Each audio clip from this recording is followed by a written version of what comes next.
ஸ்ரீ சங்கரா TV நேயர்களுக்கு வணக்கம். சுபதினம் நிகழ்ச்சியில் அனைவரையும் சந்திக்கிறதுல மிகவும் மகிழ்ச்சி. இன்னைக்கு பிப்ரவரி மாதம் 10ஆம் தேதி செவ்வாய்க்கிழமை.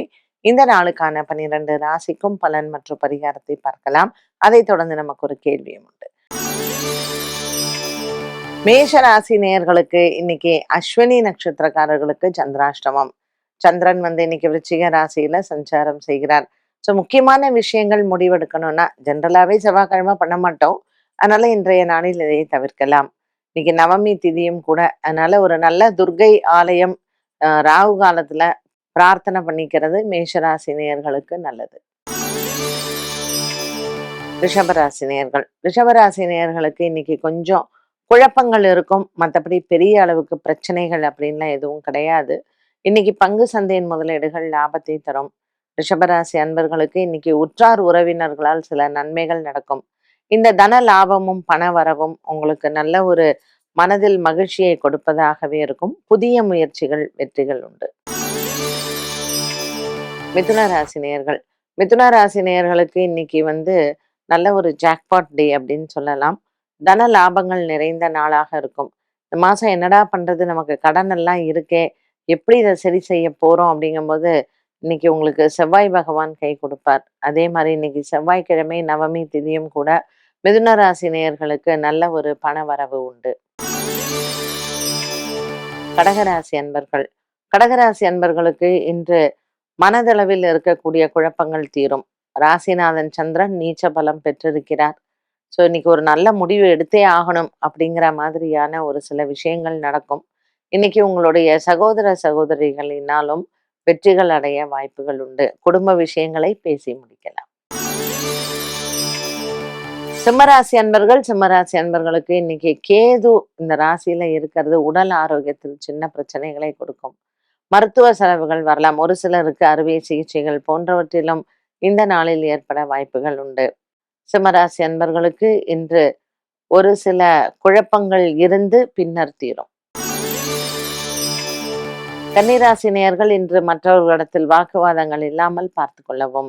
முடிந்த வரையில் இன்றைய நாளில் உங்களினுடைய நண்பர்களிடத்தில் நீங்கள் ஒரு சில விஷயங்களை கேட்டு தெரிந்து கொள்ளலாம்.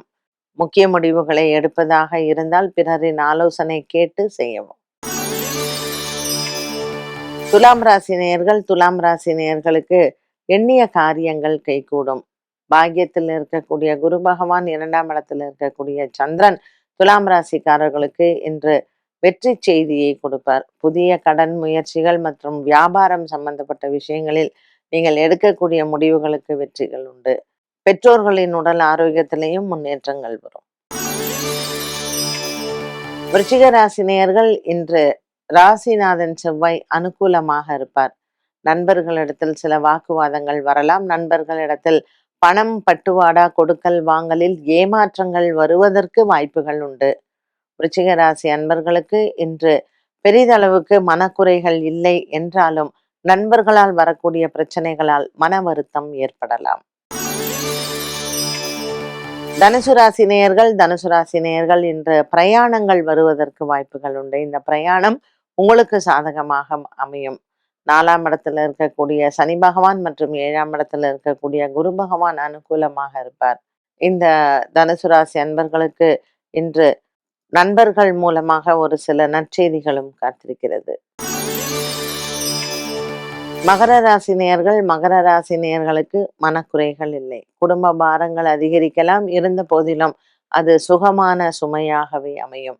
அவிட்டம் மற்றும் திருவோண நட்சத்திரக்காரர்களுக்கு பொது சேவையில் இன்று பேரும் புகழும் உண்டு.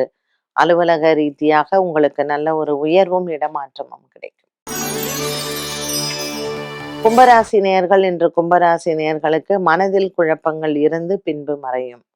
ராசியில் புதன், ராகு, சுக்கிரன் இருப்பதனால் சற்று உடல் ஆரோக்கியத்திலேயும் சின்ன சின்ன குறைகள் வந்து போகலாம். இன்றைய நாளில் உங்களினுடைய பூர்வ புண்ணிய பலத்தில் அதிகமாக இருப்பதனால் நல்ல ஒரு மன நிம்மதியும் சந்தோஷத்தையும் மாலை நேரத்தில் பார்க்கலாம். மீனராசி நேயர்களுக்கு குதூகலமான நாளாக அமைகிறது. குடும்பத்தில் இருக்கக்கூடிய சர்ச்சைகள் தீரும். ரேவதி நட்சத்திரக்காரர்களுக்கு இன்று சந்திராஷ்டம தினமாக இருக்கும். பகல் நேரம் வரைக்கும் காலை வேளையில் அரிசி தானம் செய்து சிவனாலய வழிபாடை செய்ய மனதில் இருக்கக்கூடிய குறைகள் தீரும். 12 ராசிகளுக்கும் உண்டான பலன் மற்றும் பரிகாரத்தை பார்த்தோம். இந்த நாளுக்கான கேள்வியை பார்க்கலாம். விருச்சிக ராசி அல்லது விருச்சிக லக்னத்தில் ஆட்சி, உச்சம், நட்பு, பகை, நீச்சம் பெறும் கிரகங்கள் எது? அதன் பலன்கள் எப்படி இருக்கும்? இன்னைக்கே பாத்தீங்கன்னா சந்திரன் விருச்சிகத்துல நீச்ச பலம் பெற்றிருக்கிறார். விருச்சிகத்துல உச்சம் அப்படிங்கிறது கிடையாது, நீச்சம் மட்டும்தான். சந்திரன் மட்டும்தான் நீச்சம். இங்க ஆட்சி அப்படின்னு பார்க்கும் பொழுது செவ்வாய். ஸோ விருச்சிகத்துக்கு பெருசா பகை வீடு அப்படின்னு கிரகங்களை நம்ம சொல்ல முடியாது, நிறைய எல்லாம் கிடையாது. சனி பகவான் இருந்தால் விருச்சிகத்தில் ஒரு சிலருக்கு அது பகையாக இருக்கும், மற்ற கிரகங்களின் அமைப்பை வைத்து. இப்ப விருச்சிக ராசியில சந்திரன் நீச்சமா இருக்கு அப்படின்னா பலவீனமா இருக்கு, அவ்வளவுதானே தவிர சந்திரன் அவளுக்கு எந்த விதமான கெடு பலன்களையும் கொடுக்காது. இதுல ஒரு சிலர் வளர்பிறை சந்திரன்னா ஒரு பலன், தேய்விரை சந்திரன் அந்த மாதிரி எல்லாம் கிடையவே கிடையாது. ஸோ சந்திரன் அங்க நீச்சமா இருக்கிறது கொஞ்சம் பலவீனமா இருப்பாங்க. அதனால விருச்சிக ராசிக்காரர்களுக்கு மனதளவில் சில பயம் அவர்களுக்கு இருந்துட்டே இருக்கும். மனோ தைரியம் கொஞ்சம் குறைபாடா இருக்கும். பட் ஸ்டில் செவ்வாய் ஜாதகத்துல நல்லா இருந்தா பிரச்சனையே கிடையாது. ஏன்னா அவர் ராசிநாதன். விருச்சிகத்தை பொறுத்த வரைக்கும் அதுல புதன், சுக்கிரன் இதெல்லாம் ரொம்ப ஃப்ரெண்ட்லி பிளானட்ஸு. மற்றபடி ராகு, கேத்துவும் கூட அங்க ரொம்ப ஃப்ரெண்ட்லி பிளானட் தான். அதனால விருச்சிகத்தை பொறுத்த வரைக்கும் சந்திரன் மட்டும்தான் அங்க நீச்சமாக இருக்கும் பொழுது ஒரு சில மனக்லேசங்கள் வரும். மற்ற கிரகங்கள்லாம் எது இருந்தாலுமே பெரிதளவுக்கு பிரச்சனைகள்லாம் கிடையாது. என்ன நேயர்களே, இன்றைய சுபதினம் நிகழ்ச்சியில நிறைய பயனுள்ள தகவல் எல்லாம் தெரிஞ்சுக்கிட்டோம். மீண்டும் சந்திக்கும் வரை நன்றி, வணக்கம்.